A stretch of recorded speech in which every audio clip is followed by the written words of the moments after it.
This time on The Gadget Show. It's technology versus nature. As we subject a whole load of gadgets to some of the worst weather Britain can throw at us in a brand new wild challenge. Wake up! We test walkie-talkies in gale force winds. We create our own extremes of temperature to test technical underwear. And then we test rugged radios by being very, very rugged. Hello and welcome to The Gadget Show. Now, as all four of us are gathered on the sofa, looking a little bit keen and, a bit gorgeous, it's clearly time for one of the Gadget Show's famous wild challenges.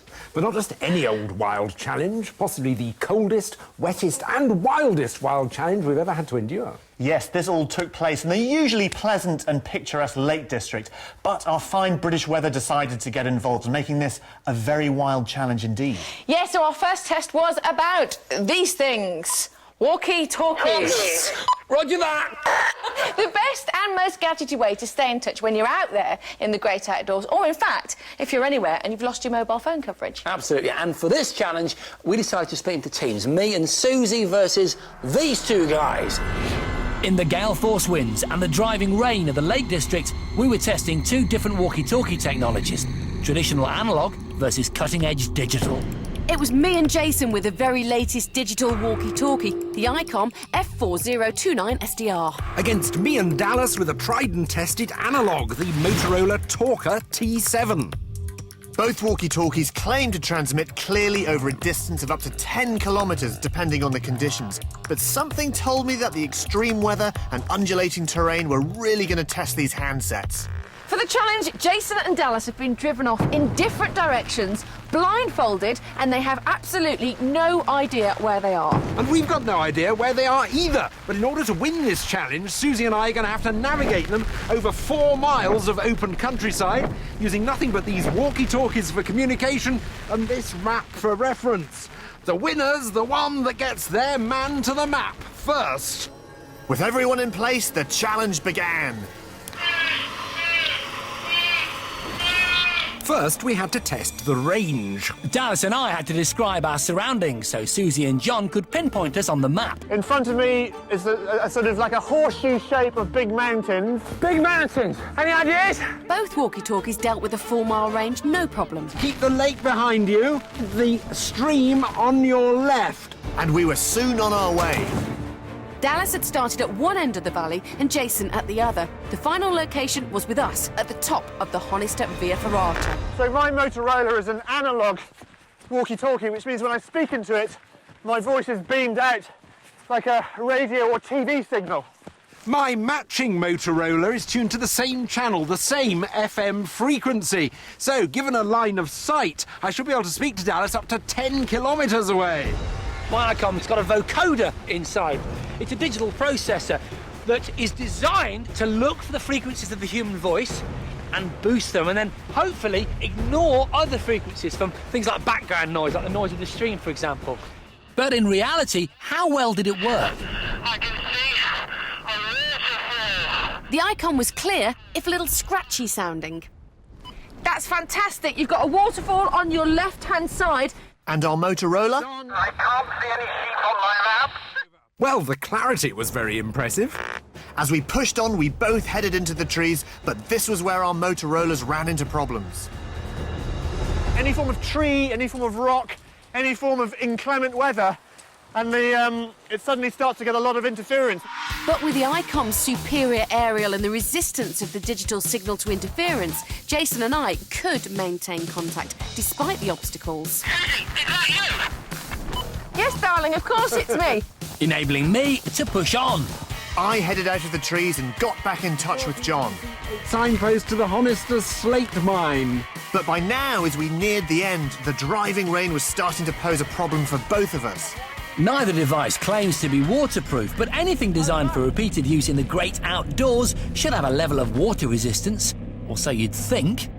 It seems as though your mic on your walkie-talkie is waterlogged because you sound like you're talking to me with your head down the toilet. But at least he was still able to receive instructions. Keep going on the track.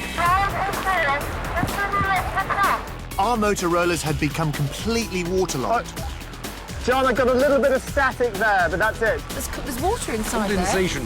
It was completely dead, and just as I was about to give up, it kicked back into life. In its death throes, I got one final instruction. I'm standing at the bottom of a very steep, exhausting-looking hill. But the Motorola had died before I could finish. Completely gone. I headed up the hill where I hoped John was waiting. But he headed up the wrong side, the steep side. He was about to climb over 2,000 feet in very treacherous conditions. Dallas! John here, where are you? Dallas! We both pushed on up the mountain. I just had the advantage of knowing where I was going, thanks to my digital kit. Continue up the path, up the hill. Over. Roger. Eventually, I made it to base. I can see him. It was a glorious victory for me and Suzie and the digital icons. I was past caring. I just wanted to make it back in one piece. This isn't going to cut it.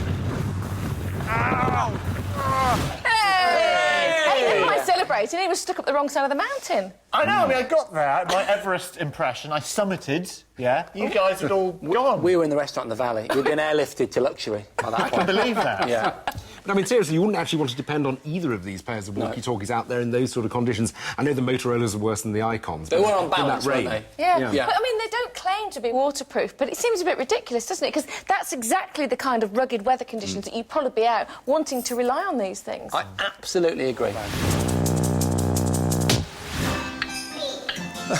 This is absolutely fantastic. We've been waiting for this game to come to the Gadget Show office for weeks. Yeah, we've got our hands on Wii Music. It comes out this week. It's hilarious. It's a brilliant concept. It uses, the Wiimote and the nunchuck in this case to play any one of 60 instruments. I've gone for a rapper in this case. Yeah, and I've gone for an acoustic guitar because we're doing Twinkle Twinkle Little Star. It's not going to win any awards for music, that one, is it? No, but it's good fun. Yeah, it should be a big title at Christmas, though, don't you think? Absolutely. OK, it's time to return to this week's Wild Challenge, which was now about to get serious because any test that one of us failed from this point onwards would mean we'd be out of there. Yeah, but considering that there was actually the side of an icy mountain, it was freezing, Absolutely. It was windy and rainy, getting out of there was actually quite an attractive prospect. No, I agree with you, but having said that, we're a competitive bunch, aren't we, Suze? No, that's true. OK, and none of us wanted to be the first one out. No, and what were we testing? Right, the correct phrase is technical undergarments. Thermals are the basis of any good outdoor outfit, designed to keep you cool when you get hot, but hot when you get cold. They are almost certainly the most techie clothing you'll ever buy. The materials used to make them have really advanced in the last 10 years or so. I was resplendent in a set of Keeler ADS thermals. They were originally developed for the British military. I'd got a set of Marmot thermals. They're made from recycled coconut shell husks. I've got some figure-hugging Mammoth alpine underwear, tailored so different parts of the body are covered in the most suitable material. And I was rocking the Helly Hansen Odin look. These are the first thermals specifically designed for Arctic expeditions. What do you think you're doing? You are wasting my time! You are scum! You get out of my sight now! Our first test was to see how cool they could keep us while doing some Army PT training under the watchful eye of Sergeant Major Sullivan. Don't use your arms! You're cheating! 6 inches! Whoever told you that was 6 inches is lying! All the thermals keep you cool through a process called wicking, drawing moisture away from your body to let your skin breathe, something the coconut fibres of my Marmots were very good at. It passes out through the big pores and spreads out, evaporating twice as much as something like cotton, for instance. My Keelers excel in the wicking stakes as well. They say it can get rid of sweat faster than they can measure it. Maybe the cheapest kit here, but it feels quite good. My alpine mammoths are made of a brand new fabric, a combination of merino wool and polyester. This makes them comfortable, durable and lightweight with excellent sweat removal properties. Wake up! My Helly Hansen Odins have won design awards. They've body mapped the thermals so they can apply different technologies and fabrics to different parts of the body. Get them apart! Core muscle groups and underarms that sweat a lot are covered by a net of spun yarn to keep them cool, and they'd have their work cut out. With the training well underway, we really ramped up the heat to push the wicking powers to the limit. Here we go! Come on, keep going! It's boiling! Really hot! Oh my God, you are fit! In the end, our thermal imaging camera revealed that my mammoths had just kept me coolest overall, but all of them had passed with flying colours. We'd barely broken a sweat. But the most important thing about thermals is that they keep you warm. And they'd need to, as we were heading into this minus 22-degree freezer to test the thermal's insulating powers. It is pretty cold in here. I don't know what temperature it is, but you can see the steam coming out of our mouths as we're talking. With our temperatures monitored by a St John's medic, we'd be in the freezer for 2 hours. Whoever's core temperature dropped the lowest would be eliminated. Rotate, guys, rotate. Oh, yeah, rotate. Because of the freezer element. I'm going to the cold zone. If anyone's temperature dropped below 35 degrees, hypothermia would set in. That's why we had to wear extra clothes, because base layers keep you warm in 2 ways. You've got your fleeces and your outer layers on top, which trap that warm air and circulate it around the body. And secondly, it's all about wicking away moisture from your skin as soon as possible to stop you getting cold and chilly. My Marmot's coconut fibres have the surface area the same as 1.5 football pitches. They wick away the sweat before it turns cool on your skin. My Keelers also focus on wicking to keep me warm. The polyester fabric is woven into a star pattern to speed up moisture removal.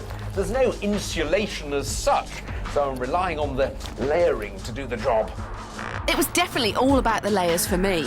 Because in the merino wool are little air pockets that trap the warm air within the thermals themselves, so it creates a layer within a layer, if you know what I mean. My Odins have a special mesh to keep my vital areas warm. And the inner mesh, it's very interesting, this is made of something called a thermic tube technology, which mimics the fur of polar bears.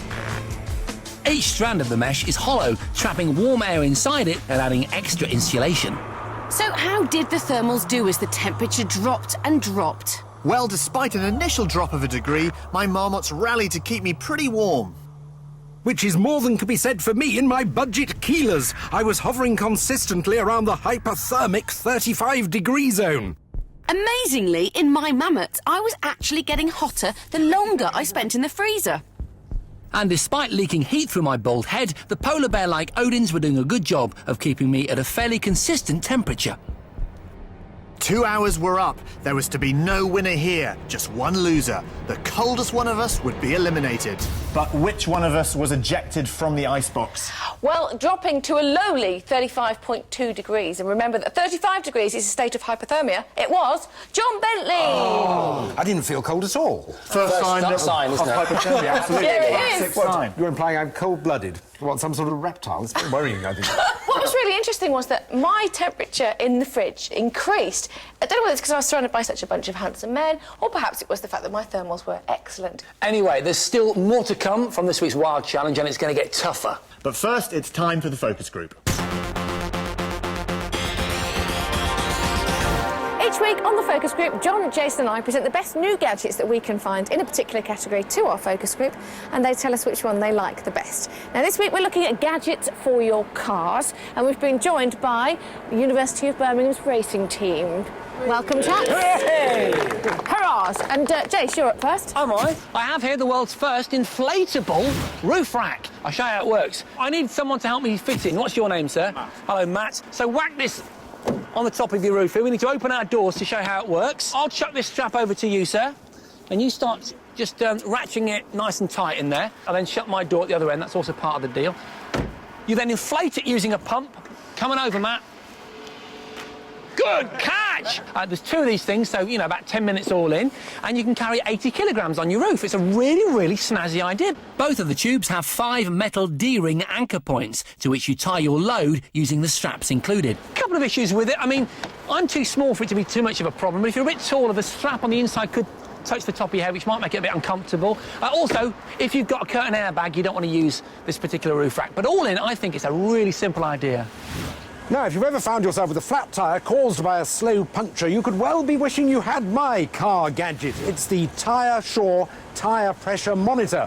And basically, every wheel actually attached to the tyre valve has a sensor which is continually measuring your temperature of the air inside the tyre and, more importantly, the pressure. And every 30 seconds it transmits that information to a readout on the dashboard. Now, Robin, what's it saying at the moment? 2.3 bar and 16 degrees. So that's all fine, but if any of them changes within preset limits which you've put into the system, it'll sound an audible alarm, it'll flash red and tell you that something's up with one of your tyres. So all in all, I think it's a pretty good idea. Right, chaps, this is Binatone's T430 sat-nav, and it offers you everything you would expect from a sat-nav. Thousands of points of interest, advanced route planning, and Bluetooth, so you can take all your phone calls wirelessly and be legal. But the great thing about this is that when you put your car into reverse, it turns into a rear-view camera in full colour, so you can see exactly where you're going. Great for people that aren't very spatially aware, but also just as a general kind of safety point if you haven't got any parking sensors on your car. Now, Kate has very kindly offered to show us how it works. Do you want to hop in there, Kate, for me? Thank you very much. And I'll tell you how it works. You've got all the unit there is positioned at the front of the car on the dash, and the camera is down here at the back. It's linked wirelessly to your unit at the front and also cabled into the reversing light, and that's its source of power. OK, I'm going to get out of the way now because Kate is going to reverse. Kate, fire up. OK. It's perfect, Kate. Round of applause, well done. As well as showing off our kit to the focus group, we left them alone to have a play by themselves, give our gadgets a bit of a test drive and make up their minds as to what they like best. I think it's a great little gadget, not for your holidays, but if you pop into the shops and you have something extra large you want to take, it's brilliant. It's very good to be able to monitor your tyres and temperatures as you're going along the motorway. I think it's a good idea, but to be honest, I'd probably buy a tyre pressure gauge for a tenner. I think I'd find it really useful considering I'm not very good at parking. Well, guys, it's the moment of truth. It's time to vote for just one of our 3 car-related gadgets. So if you'd like to go for this handy rack, then raise them high. What have we got here? 1, 2, 3, 4, 5. Not a bad start. What about John's tyre Shore gadget? Raise your hands up. Well, very healthy score. 1, 2, 3, 4, 5, 6, 7, 8, 9. Excellent. That's a winner, John. Excellent. Finally, Susie's sat-nav with reversing capability. Hands up. Oh, at least you got the one there. Very well done. kind of you. So, congratulations to John and the Tyre Shore. Thank you. Welcome back. Now it's time for another top 5, and this week it's one for the boys. Well, the men, actually. Big, hairy men. Because this week I've been looking at the top 5 men's razors. Firstly, to narrow down the field, I gave John Bentley 17 of the most popular razors on the market and got him to test each one thoroughly over a 3-week period. Drawn a bit too much blood for my liking. He assessed them for comfort, convenience and speed of shaving, whittling down the pack to his favourite 5. I think this is the best one yet, you know. So, after some rather exhaustive testing and a couple of boxes of sticking plasters, John has chosen these 5 razors, and to put them into a top 5, I've come down to Gentleman's Groomers Truefit and Hill. The aptly named Graham Barber was going to help me find out which were best, aided by 5 handsome bearded gentlemen who were each going to use a different razor so I could assess who had the smoothest skin. They will then have to endure my kissy smoochy test. Sorry, chaps. Who's going first? Having shaved all 5 of our hairy men and closely inspected the results, we were then able to put our razors into an order from 5 to 1. At number 5, it's the Braun Pocket Twist Battery Razor. John loves this Pocket Twist Plus because it just twists out and then folds away nicely and you can put it in your pocket. But John's choice wasn't up to dealing with a thick stubble. I think it's struggling a bit. Is that actually pulling at your skin? A bit. Graham, it did look like a rather painful experience for Jason. It did, yeah. Maybe not ideal for him, but maybe for someone with a lighter beard. At number 4, it's the Panasonic Pro Curve Shaver. John had been impressed using it as a dry shaver, so we tested its wet credentials. It feels like it's not doing very much, but it is. Very good. It's as good as I would have got it shaving with my normal razor. It's actually really soft. Even though there's a few little hairs here, but they're not kind of, you know, scratching my face. Quite nice. At number 3 is the Wilkinson Quattro Titanium Precision Razor. It comes with a small beard trimmer, which took some time to cut through 2 weeks of beard. It does sound like a sheep shearing exercise, Sean. But as a wet shaver, the Wilkinson came into its own. Nice smooth action. Doesn't feel like it's going to cut you at all. It's not looking too bad. There are a few nicks that we can see. But how does your skin feel? It feels pretty good. It's better than my regular shave. Number 2 is the Philips Architect Rotary Shaver. This has triple track shaving heads, which together with a flex and pivot action provides close contact in the curved areas around the face. Very comfortable and very smooth. Definitely a winner with me, this one. There's just a little area here where it might not be as close as it would be with a wet shave, but I would say that would be the only thing.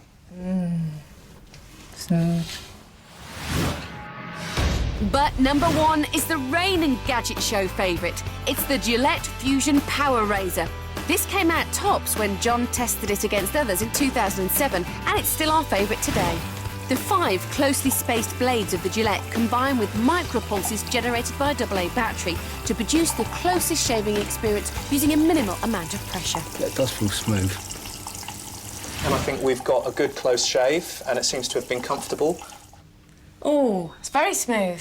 Smoother than mine. That's not right.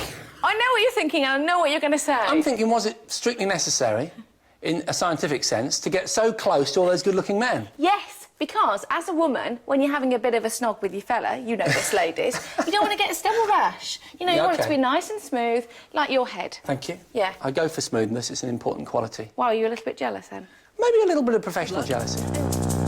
Time to return to this week's Wild Challenge, and oh, what a challenge it's turning out to be. We've already been battered by the weather, frozen in a freezer and taken to within inches of our physical endurance. But now it's time for us to mete out some punishment on some technology, using a tried and tested format on the Gadget Show, a way we often use to assess technology, tested to destruction. You'll recall that John was thrown out at the end of the last challenge, and that left a challenge à trois between me, Suzie and Dallas, at the end of which one of us would go the same way as John. So, what was the technology? The strongest, toughest, rugged radios on the planet. The Lake District doesn't get much wetter and windier than this, but it's ideal weather for testing 3 of the toughest radios ever built. My choice was the No Frills Roberts Terrain R9966. With a 7-watt amp and 6.5-inch speakers, it's loud enough to be heard on the building site, but is it tough enough? I've gone for the DeWalt DC011. It's AM, FM and digital, and it runs off the same batteries as DeWalt power tools. And I'd chosen the Bosch GML 24-volt power box. It's a radio, it's a battery charger, and it has 2 mains power sockets, so it's essentially an extension lead you don't need to plug into the mains. We'd lined up 3 of the most grueling outdoor tests a radio could face. First up, dragging the radios across the waterlogged countryside in a cross-country race. These outdoor radios aren't fully waterproof, but they should be able to take a bit of a soaking. Can't believe my Robert is going to work after this.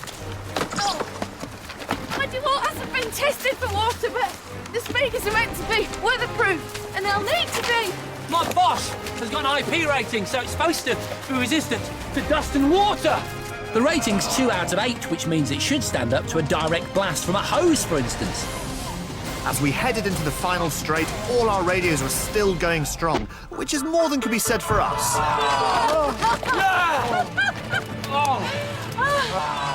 All the radios came through the race with only minor damage. The power box had let water in, but if we dried it out, it would keep on going. We just didn't have time, as we needed to put the radios through even more abuse. Our next test was extreme rugged radio bowls. As it's rugged, instead of a nice lawn, we were playing in a quarry. Lovely. Love the destruction of that. With a little transistor radio as the jack to aim for, this was set to be a close-run test of the rugged radio's ruggedness. My Roberts radio casing is impact resistant and it's designed to fall off very high places, like scaffold, for instance. You're in time. Oh, It's a it's nice- good. Come on, it's hit right. Jack! Oh, it's blocking the jack. Now, this DeWalt has been drop tested from 2 metres, so it should be able to survive, but will Dallas's? All comes together at this moment. Oh! Oh, my enormously heavy Bosch looks like it could be the most durable of the 3 rugged radios. However, the inner bit isn't that strong. It's quite plasticky. What it has got to its favour is a sprung aluminium frame around the outside. I can hardly lift the plumbing thing. Oh! I took the first round, but Jason pulled it back, and after 5 rounds of bowling was the clear winner of the game. But how had the radios fared? My Roberts was still going strong. Oh, you cannot kill the Roberts radio. Look at this. Oh, weekend! Still going. My Bosch was still waterlogged, but now no sound was coming out. There was life in the old power box, though. There's power there. Can you see the blue light? It's clearly on. Yeah. I'm not getting any sound, though, guys. But still having some power was enough to keep me in the game. I'm still in the game. You're still in. You're still in, definitely. Okay. That's all right. That's okay. The DeWalt. Yeah. But the water and beatings over the last 2 tests had put paid to my DeWalt. That is dead. Suzie, I'm sorry. Oh, what? Am I out? Bye. Look out for the slag on the right. I was out of the challenge. Our final test was an extreme game of darts with an archery target and a massive trailer-mounted catapult. Game on! We had to get the angle just right, otherwise we'd shoot too high or wide. Okay, I'm ready. All right. Yeah. Okay. All the best. Good luck. The steel catapult held a 10mm diameter shock cord with a leather pouch custom made by a master saddler. Let loose the darts of hell! The cord needed an electric winch to generate the 1,000 pounds required to draw it back, and it certainly gave our radios a battering. We kept on firing, the radios kept on flying, but they just wouldn't die. Upping the ante, we started firing them against the rocks. Everything was just going crazy. Even Mother Nature turned against the radios, flinging rain and hail at us. Ow! We're being punished! But nothing we did could kill them. Come on, this is extreme darts! Yeah, that was great. Oh, but obviously I was eliminated after round 2 because me and my DeWalt just didn't make it through. No, it's a shame because you really ran hard, but your technology let you down, Suze. It did, but these 2 things... They did really well. I mean, obviously I went through with the Bosch by virtue of the fact that its blue light was still on. In fact, it's still on. It's on for eternity. The problem is I actually lost the radio element of the device early on. Yeah, so but not the Roberts. I was going to say, so I unfortunately lost to the Roberts. The winner, the Roberts. I've done it. Well, obviously I was eliminated now from the challenge, but the final part of the challenge involved a head-to-head with these 2. And if you think they got wet in the previous tests, you ain't seen nothing yet. Oh, look at this! Woo! Come on, baby! If there's one thing the Lake District is famous for, it's lakes. The clue's in the name. So it was only fitting that we made the most of our location. The only problem was neither of us had ever sailed anything before.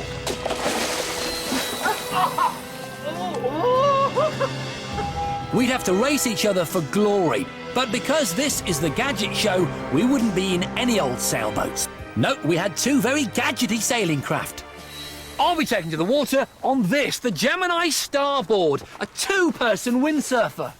And I'm going to be setting sail in this. Inside this 38-kilogram bag is a fully functioning inflatable catamaran. Once you let the cat out of the bag, it takes about half an hour to get up and running. The twin-hulled catamaran has proper keel fins to keep you safe in the shallows and a plastic trampoline that goes over the middle where you sit. Amazingly, this thing can take the weight of 2 fully grown adults, up to 240 kilograms. The Gemini Starboard is designed as a social windsurfer or a training tool, so the instructor can feel what you're doing wrong, which was a good thing, because I really needed help. We'd each got our own personal trainer / crew member, and we'd only got 1 hour to learn everything we could from scratch before we'd have to race head-to-head. And by the looks of things, we were going to need every second. Look at these in! Basic things, your backhand always holds the rudder.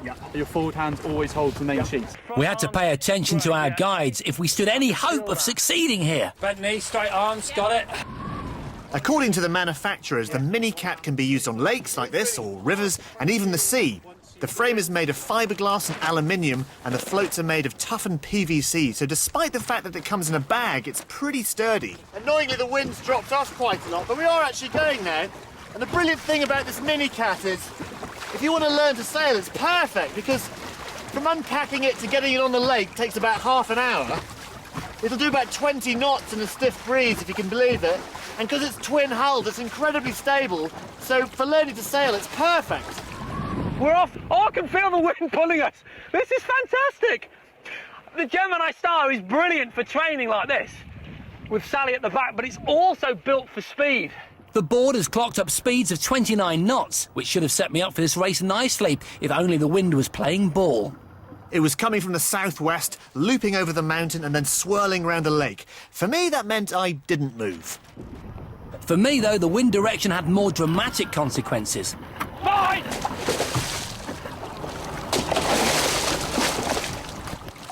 But despite the conditions, I did start to get the hang of it. Woo! I'd mastered tacking and jibing as best I could with just an hour's training. Now it was race time. I'm ready, let's race! This was a straight-up sprint between two boys over 500 metres. Winner takes all. We waited and waited on the start line for some wind. It didn't look promising. But then one big gust came through the valley and we were off. We burst off the line with my teacher creating extra thrust with her rear sail. Come on, let's get some speed going! Neck and neck! But that left me to steer, and we haven't practiced that. We're gonna have a crash, they're coming for us! Get away, Campbell! Pump it! Trouble avoided, but the wind died as quickly as it came. We were left high and dry once again while Jason's teacher provided them with another boost. They're tacking inside! It's very close! Leaning back into the wind like you taught me! We're in the lead, come on, let's get some wind! But he didn't get far before the wind came again. I can just feel the wind coming in straight on, here we go! Oh, look at this! And we were on his tail. Come on, Sally, we're doing this! Go to the left, yeah? Campbell's catch it! Woo! Come on, baby! Yeah! We were gaining as we steered towards the buoy with Jason heading diagonally across the lake, unable to steer against the wind.